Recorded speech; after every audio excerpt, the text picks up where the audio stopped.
What's going on, everyone? Welcome back to the show. So we have some big news when it comes to the Senate map. So we're going to take a look at the prediction market. We're also going to take a look at the map itself. We're now seeing Democrats have a 50% chance of taking back control of the Senate. Now, just a few months ago, this is not something that we would even be talking about. And I was telling you back then, it's like a Hail Mary for Democrats to take back control of the Senate. But now it's looking more and more like Democrats have a real shot at taking back control of the Senate. And so first we're going to take a look at the prediction market, then we're going to take a look at the generic congressional polling, and then I'm going to show you the Senate map, and I'll show you the pathway that Democrats have to take back control of the Senate. So we're going to do all that in this video, but first off, you guys can do me a favor. Please like the video. If you're watching this video and you want to see more content like this, please consider subscribing to the channel. So the first thing we're going to take a look at is Kalshi. We're looking at the prediction market, and you see here, now this is fluid, this is going to change, but as of doing this video, we have Democratic Party 51% chance, Republican Party 49% chance, and this is to take back the Senate. Okay, which party will win the U.S. Senate? Now, when we look at the House, it's even better for Democrats. You have Democratic Party at 85%, Republican Party at 15%. And so we're seeing a big shift with Democrats having the opportunity now to take back the Senate. So not just take back the House, but take back the Senate as well. Let's take a look at the generic congressional ballot. And now looking at the generic congressional vote, we see Real Clear Politics. That's what we're using here. If we zoom in just a little bit closer here, you can see in yellow.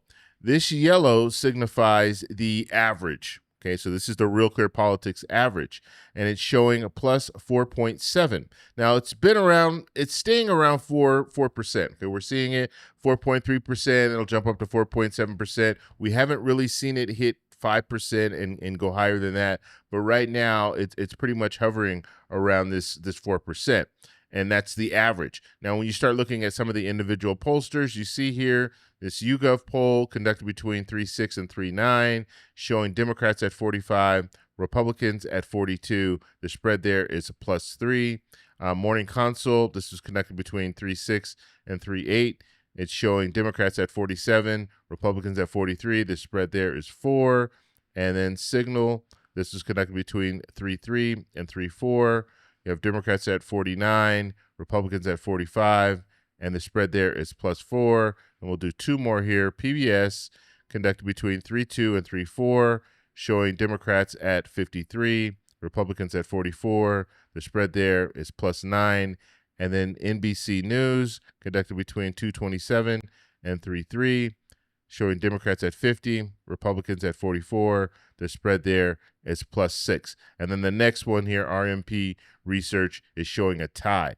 And then when you move down, you see the Democrats are pretty much dominating. You have a couple of ties in here, but the vast majority of what you're seeing is Democrats at +6, +5, +8, +2, +9. So Democrats have an advantage when it comes to the generic ballot. And so why are we seeing this shift? Why do Democrats now have a 50% chance of taking back the Senate?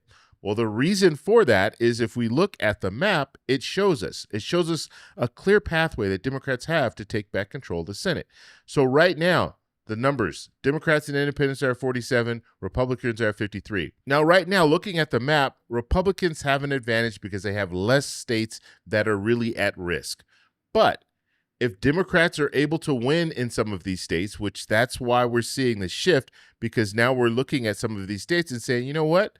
Democrats do have a chance in Texas. They do have a chance in North Carolina, in Maine, in Alaska, in Ohio. We're starting to see the candidates that are going to be in these different states, and now we're seeing that Democrats do have a shot. And when we start looking at what's going on in the economy, we start looking at wars, we start looking at different things, we're seeing voter sentiment change. And right now we're seeing Democrats benefiting from this voter sentiment change. And that is the real story here. So when we start looking at the map, the reason why Democrats now are 50-50 is because when you look at places like North Carolina, like we talked about before, you have Roy Cooper, real good chance Roy Cooper is going to win in North Carolina.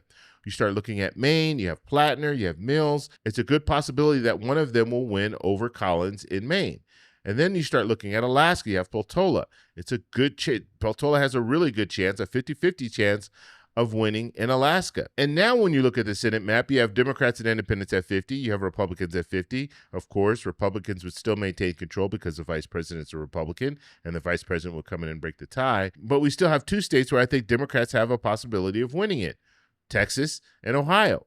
And so with Tallarico now, and you look at some of the latest polling with Tallarico, he's running neck and neck against Cornyn and Paxton. So we're still waiting to see if it's going to be Cornyn or Paxton. They're doing their runoff, and we'll find out more information in May about that. But Tallarico has a real shot of winning in Texas. And so that is changing things. That's changing the way people are seeing the Senate races. And then when it comes to Ohio, you have Sherrod Brown. And in the latest polling is showing Sherrod Brown has a slight lead over Husted. And so because of this, we're now seeing the possibility of Democrats taking back control of both the House and the Senate. Because if we change just one of these out of the last two, Texas or Ohio, let's say Tallarico pulls it off in Texas. Now we're looking at Democrats at 51, Republicans at 49, and guess what? Democrats take back control of the Senate. So how have predictions changed about whether or not Democrats can take back Congress? Yeah, okay. So, look, we've been talking about the House and pretty much every historical market. All the prediction markets, all the polling indicates that the Democrats are in the catbird seat when it comes back to taking back the House. But how about combining it with the United States Senate? That is taking back the whole enchilada, taking back all of Congress. And what we see is the Democrats' chance of doing that has been rising on a stairway to heaven, my dear friend. And what we see there is that Democrats at this particular point have been increasing those odds. It's not yet at 50%. But it is clearly rising, and that is something that I think is quite shocking because a lot of folks like myself thought the Democrats would take back the House, but the idea of taking back the Senate as well, that is a pretty big deal. And so that is what we're seeing today. Now, this could change. It could change in favor of Republicans. It could change more in favor of Democrats. We could see some of these other states that show, in Montana, we don't know exactly what's going to happen there. They have an independent that's going to be running. We now have an open seat because the current senator has decided that he is going to retire. And so we have other states. We have Nebraska. We don't know what's going to happen with the independent in Nebraska. Iowa, we still don't know what's going on in Iowa. We'll have to see how that develops. That's going to be an open seat as well. And so there's some other states. South Carolina is another state. You have Lindsey Graham doubling down, tripling down on this war in Iran. We don't know what's going to happen in that situation as well. And so there's still some races where we can see some changing in the future. But now looking at our current map, we're seeing Democrats moving into position that they could potentially take the Senate. So I want to know what you guys think. Do you think Democrats have a chance of taking back the Senate in 2026? Let me know in the comments below. If you like this video, please give me a thumbs up. Please subscribe for more. And remember, stay informed, stay engaged, and I'll talk to you in the next one. Bye. So that's all we have for this video. Make sure if you guys want to send me an email, you can do that, david@thetecshow.com. Like the video, subscribe for more, and check out these videos over here for some more great content. Talk to you later. Bye.